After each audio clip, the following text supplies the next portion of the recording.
দহ বছৰ হ'ল ই ৰিক্সা চলাই থকা আমাৰ যিখিনি ই ৰিক্সা চালকৰ মালিক আছে আমি বহুত যুঁজি আহিছোঁ ই ৰিক্সা চলোৱাৰ ক্ষেত্ৰত টাউনৰ মাজমজিয়াত তথাপি আমাৰ যিখিনি মানে ৰাস্তা নিৰ্ধাৰিত কৰি দিছে সংযোগ সীমাৰ ক্ষেত্ৰত সেইখিনিতে আমি বাহাল ৰাখি আছোঁ চলাই আছোঁ আমাৰ কোনো আপত্তি নাছিলে কিন্তু হঠাৎ কালি কেইখনমান মানে এক বেটাৰী ই ৰিক্সা যেতিয়া আমি SOP পাই গ'লোঁ যে টাউনৰ মাজমজিয়াত চলাব পাৰিব কি কেনেকুৱা ক্ষেত্ৰত চলাব পাৰিব কাৰ অনুমতি দিলে আমাকতো মিটিং কৰিলে 26 তাৰিখে মিটিং কৰিছিলে যে তোমালোকক জনাম আমি আলোচনা এটা কৰিম আলোচনাৰ প্ৰক্ৰিয়াত আমি বহুতো যুক্তি দাঙি ধৰিছিলোঁ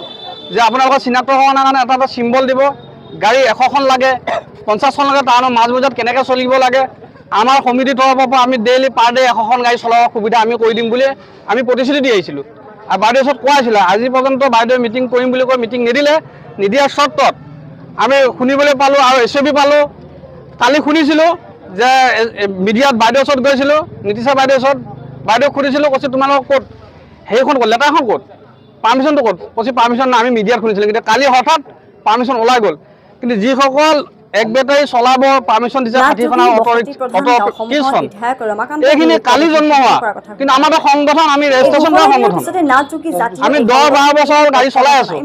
কোনো অসুবিধা নোহোৱাকৈ চলাইছোঁ যেনেকৈ চলিব দিছে তেনেকৈ চলাইছোঁ কিন্তু হঠাৎ আজি যদি আমাৰ পৌৰসভা এলেকালৈ বাহিৰ দিয়ে আমি কি পথাৰত চলাম মোৰ ঘৰ 7 নম্বৰ ৱাৰ্ডত হায়াৰ ছেকেণ্ডেৰী ফ্ৰণ্টত মোৰ ঘৰ মই কি দুটাকে পথাৰত চলাব যাব পাৰিম নেকি কেনেকুৱা ক্ষেত্ৰত আমাৰ নিবনুৱাখিনি সমস্যা সমাধান কেনেকৈ হ'ব এই ক্ষেত্ৰত আমাৰ পেটত লান মাৰিছে গাঁও নাট সমাজে এই নিৰ্দিষ্ট আজি কাৰ্যসূচী লৈছে বাইদেউৰ ওচৰত মেমৰিয়েল আমাক দিবলৈ আহিছোঁ যে আমাৰ সুশৃংখলাবদ্ধ যাতে বাইদেউ কৰি দিয়ে তাৰ ক্ষেত্ৰত এখন আমি মেমৰিয়েল লৈ আহিছোঁ তেওঁলোকৰ সকলো সময়তে বিধায়ক আমাৰ বিবেচনা কৰি যেনে আমাক সকলো ড্ৰাইভাৰক যাতে চলাৰ সুবিধা কৰি দিয়ে ঋণ আছে বহুতো ঋণ মুক্ত কৰি দিয়ে যাতে যদি সেইটো নকৰে তেন্তে আমি সকলো গাড়ী জমা দিয়ক বাইদেউ আমাৰ ব্যৱস্থা কৰি দিয়ক তেওঁলোকে বিধায়কগৰাকীক আজি আমি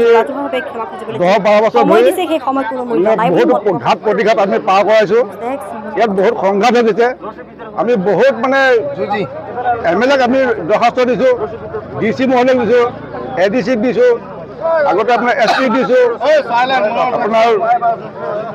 DDO ছাৰক দিছোঁ এনেকুৱা আমি বহুত দৰখাস্ত দিছোঁ আজিলৈকে আমাক কোনো সিদ্ধান্ত কৰি দিয়া নাই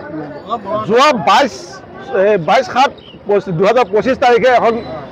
আমাৰ DC চেম্বাৰত এখন সভা আয়োজন কৰিছিলে তাত আমাক মাতিছিলে EDC সন্থাক আমি গৈছিলোঁ তাত বিভিন্ন ধৰণৰ ব্যক্তি আছে প্ৰশাসনৰ মানুহ আছে তেওঁ গোটেইখিনি বিতংভাৱে আলোচনা কৰি তেওঁলোকে ক'লে যে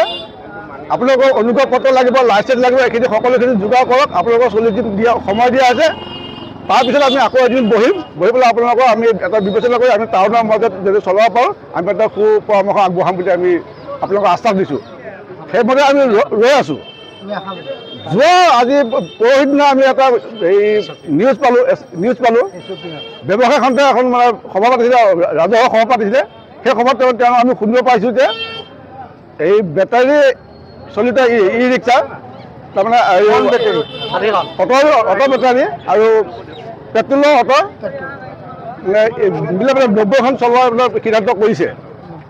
আমি জানিব পাই লগে লগে আমি DC বাইদেউক লগ কৰিব আহিলোঁ DC বাইদেউক নাপালোঁ তাৰপিছত আমি ADC বাইদেউ আমাৰ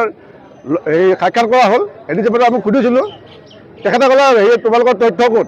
যদি অৰ্ডাৰ কৰিছে অৰ্ডাৰ কপিটো ক'ত বোলে আমাৰ কপিটো পোৱা নাই কিন্তু আমি নিউজত পাইছোঁ নিউজৰ পৰা আমি আপোনালোকক আমি জানিব বিচাৰিছোঁ যে কথাটো কিমান সঁচা কিমান মিছা তেওঁ কৈছে নাই এইবিলাক নহয় যদি হ'ব লগা হয় আপোনালোকক মাতিম আমি আপোনালোকক মাতি পেলাই আলোচনা কৰিম তেতিয়া জনাম আমি ৰৈ গ'লোঁ আমি গুচি আহিলোঁ যোৱা ৰাতি আমি এটা SOP পাইছোঁ SOP ইতিমধ্যে উলিয়াই দিছে যে 90খন গাড়ী মৰিগাঁও টাউনৰ মাজমজিয়াত চলাচল কৰিব পাৰিব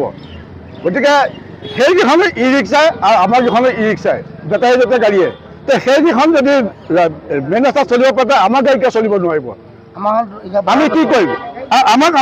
এইটো DC বাইদেউ আমাক প্ৰতাৰণা কিয় কৰিলে এতিয়া আমি DC বাইদেউ আহ্বান জনাইছোঁ যদি সিহঁতক উলিয়াই দিব লাগিব আৰু নহ'লে আমাকো